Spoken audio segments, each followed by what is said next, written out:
to the deepest secrets of different bills. At Uncle Demi, you need it, I got it listed here. You wanna make it, I'll show you just how to make it here. I got all the rarest bills, and I ain't done yet. Went from the finish to making bills like a prospect. Flow space and slashes to catching us with a law threat. You keep the medals cause the right one's coming up next. Only scratch the surface. Still they try to drag my name in dirt, they try to bring me down. See me winning, you ain't like me. Yo, what's good, my nephews and nieces? This is your favorite uncle, Uncle Demi. And today I have another special banger for you. Right now listen, before we get too far in this video, you know exactly what you need to do. Make sure you drop a like, and let's get this video to at least 1,000 likes. That'll definitely push the video to the recommended. And furthermore, if you haven't done so already, make sure you subscribe. I'm by far the hardest working YouTuber in the 2K community, and hopefully you appreciate the 9 a.m. and the 5 p.m. daily double uploads. And you can show that appreciation by dropping a like and subscribing, all right? Now, let's get straight into this video. So today what we're going to talk about is the best playmaking badges, new updated, right? So now we're not worrying about my old badges, playmaking badges I did in the beginning of the year. Now we're talking about, with 5 seasons under our belt, what are the best playmaking badges that a guard and also a big should be utilizing, okay? So as usual, most of this is going to be guard based, right? Because obviously this is more so for the guards, but there is some badges that centers and bigs need to utilize. So we'll talk about that during the discussion, but let's just head right into it. The first badge, the most important badge, right? The badge that hey, what you want to start getting off rip, right, is going to be quick first step, okay? Quick first step, like ever since this badge has been introduced, since 2K20, it has been the badge to get, all right? Quick first step, when driving out of the triple threat or size up, ball handlers have access to quicker and more effective launches. Now, the crazy thing is that these guards these days, man, they know how to utilize quick first step, not only out of the triple threat, but literally in the middle of changing dribbles. Like, they're actually able to reset quick first step and then go into it again. So this badge is so overpowered because the fact is it's really hard to stay in front of somebody that has Hall of Fame quick first step. And even guards that don't have Hall of Fame playmaking, even on the gold badge, is still effective. But this is the badge that every single guard, and even a center, right? Even a center, a slashing center, you want to try to get this as high as you can because it's very, very hard to stop. And even for centers out of triple threat, it is very hard to stop and stay in front of. This is the first badge that you want to get, okay? Now, once you start racking that up, right, as a guard, the next badge you want to get is handles for days. And again, we all kind of know this, that these two badges here work hand in hand. You want to get both of these as high as you possibly can because all dribblers, especially the ISO dribblers in the community, they're going to want to be able to have as much energy as possible, especially since fatigue does factor in your shot release. So you want to make sure you have as much stamina as you possibly can. So that's what makes these two badges very good. Handles for days is kind of self-explanatory. As you see, a player takes less of an energy hit when performing consecutive drill moves, allowing them to chain together combos quicker and for longer periods of time. So these two badges right here are definitely going to be the two top tier badges that you want to make sure you get as you're starting to work through. Now, the next badge you want to get, and this one right here is very overpowering. This is Quick Change. So Quick Change is a new badge that was introduced in 2K22. And what makes Quick Change so good is that a player with this badge can quickly put together a series of moves while sizing up their opponent. So this is kind of like going back to like the 2K15, 16 days where the ball just seemed like there's a glitchy and like you couldn't even see the ball, was just going so fast in between your legs, that type of deal. That's kind of what you get here, right? You're able to put together combinations. So all these dribblers that are really, really good with it, and to be honest with you, there's not a lot of people that truly can dribble and utilize quick chain the right way. A lot of people just kind of or abuse certain animations, but there are some players that I've seen and I run with, i.e. like LaMonster, they're really good at putting these combinations together, and you can really see Quick Chain just literally start to take over, and they become so unguardable. Quick Chain, Quick First Step, they are very, very, very, very hard badges once they're maxed out to be able to utilize. So these three right here you want to work with.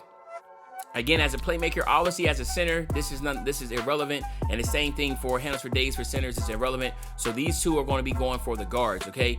Now, the next badge that you want to try to get, and again, this is, we're talking about the importance of just as a playmaker and as a point guard, that type of deal, is going to be Bullet Passer. So Bullet Passer there's a lot of different ways you can go about this, but I truly believe Bullet Passer, for any guard, you want to at least have it on gold. But if you can get Hall of Fame, that is just bread and butter, right? So as you know, it speeds up how quickly a player gets the ball out of their hands, as well as the velocity of the pass.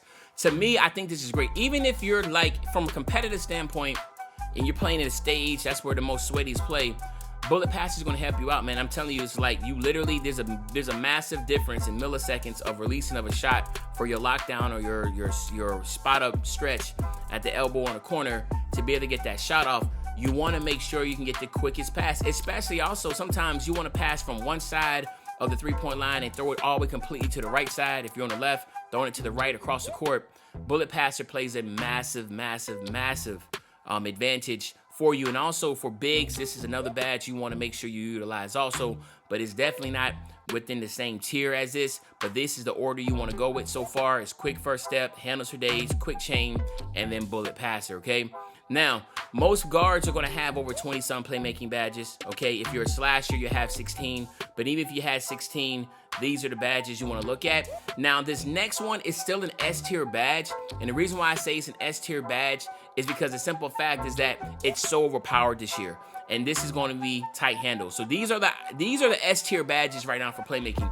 And with tight handles, what makes tight handles is increase the player's ball handling ability to in size up situations, make it easier to break down the ball handling. And there's a lot to digest here, but the first thing I think a lot of people overlook: increase a player's ball handling ability in size up situations. So it literally gives you a quicker, tighter size up animation. So that's the first part. And then the second part, it makes it easier to break down the on-ball defender, which of course we all know they get stunned. And that's the worst thing ever as a lockdown on an island and you keep on getting tight handled. People abuse this badge. It's so overpowered. The fact is that a lot of people in tournaments, they don't even allow you to have tight handles because it's that freaking overpowered. But again, it's an S-tier badge. If you're in the park, you need to have it. If you're a dribbler, you need to have that. So these right here are what I would call my S-tier badges, okay? And then now, when we talk about the next level of badges, for, let's say for instance, for a guard, whatever, it's going to be stop and go. Okay, so stop and go. So say for instance, right now you have 30 badges here. Stop and go would definitely be another badge you want to get. It allows the ball handler to start and stop quickly with unique stops and launches exclusive to this badge. So you will see some of the unique animations that you would get. You know when someone has Hall of Fame stop and go because you can tell like you never seen these type of animations that they will get, and they're very overpowered. So it allows, again, quickly with stop and go and quick chain coming in together, it's extremely overpowered. So let's say for instance, I know like if you want to break this down, now we're talking about what you'll call like A-tier badges. So stop and go will be another one, and then another powerful A-tier badge. Again, this is for more of like this, again, the threes and that type of deal. That will be the hyperdrive. Hyperdrive is really good because it allows you to increase the speed at which a player can perform dribbling moves as they attack the court. So this is really, if you were like in a stage, you're getting pressed, you're able to take this ball, go all the way down the court with it, and to be able to get down there. Usually I always say getting it on bronze or gold is always going to be the best bet. So you can keep that in mind there. Let me just drop these down so I can show the badges. So these are A-tier badges. Let's go like that for A-tier. All right. And then the last two badges that I would say that you definitely want to make sure you get that are going to be very good. Of course, it's going to be unpluckable, right? And I always recommend getting unpluckable at least on silver. Again, the reason why unpluckable has dropped, I know people be like, well, it's not unpluckable, it's high enough, because they have nerfed on-ball steals. It's like every single time a lockdown reaches, they call foul anyway. So you don't really even need unpluckable like that. If you have high enough ball handle, putting it on silver should be good enough. And a lot of guards don't even try to dribble in front of you. They just zigzag left and right. So it's not like it's the most viable badge, but to me, I still figure it's an A-tier badge.